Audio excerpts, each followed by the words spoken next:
네, 이재명 대표는 자신에 대한 검찰의 사전 구속영장 청구를 헌정질서 파괴 시도로 규정을 하고 투쟁 의지를 밝히는 등 강하게 반발했습니다. 네, 그러면서 자신이 가족을 버리고 도망가겠느냐며 구속영장 청구 요건에도 맞지 않음을 강조하기도 했는데요. 이번에는 국회 취재기자 연결해 보겠습니다. 권남기 기자. 네, 국회입니다. 네, 이재명 대표가 영장 청구에 대한 입장을 밝혔습니다. 좀 더 전해주시죠. 네, 더불어민주당 이재명 대표는 민주당 지도부와 함께한 긴급 최고위원회의에서 부정한 돈을 한 푼도 받은 적이 없다며 자신의 혐의 없음을 강조했습니다. 또 법치주의가 무너져 내린 날이라며 윤석열 정부를 독재 정권으로 규정하고 헌정 파괴에 의연하게 맞서겠다고 투쟁 의지를 다졌습니다. 국가 권력을 정적 제거에 악용하는 검사 독재 정권은 반드시 국민과 역사의 심판을 받을 것이다. 이 점은 분명한 역사적인 진실입니다. 검사 독재 정권의 헌정 질서 파괴에 의연하게 맞서겠습니다.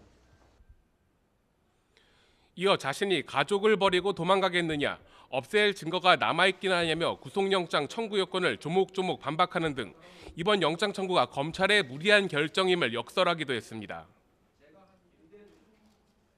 국정 절반을 책임져야 하는 제1야당 대표가 국민 곁을 떠나겠습니까? 일거수일투족이 지금처럼 생중계되는 제가 가족을 버리고 도주하겠습니까?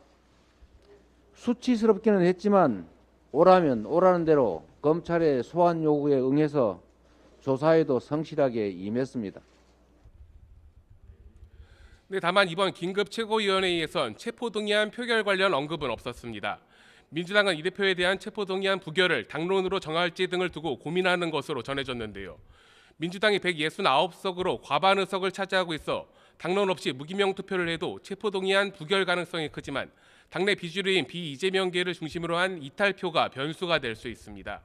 실제로 당내 비명계인 이상민 의원은 이 대표가 불체포 특권을 포기하고 직접 영장 심사를 받으면 깔끔할 것 같다는 내용의 글을 자신의 SNS에 올리기도 했습니다.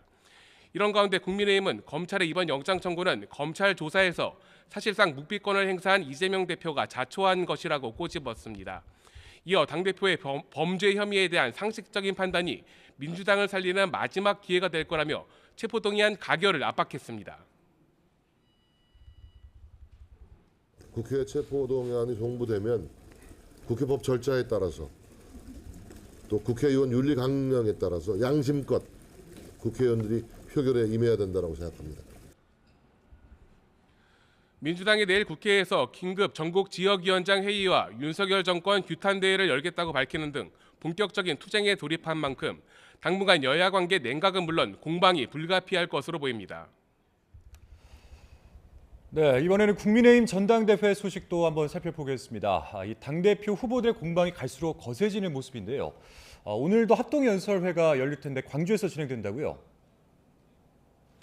네, 그렇습니다. 국민의힘 당대표 후보들은 오후 2시부터 시작된 광주, 전북, 전남 지역 합동연설회에서 정견 발표에 나섰습니다.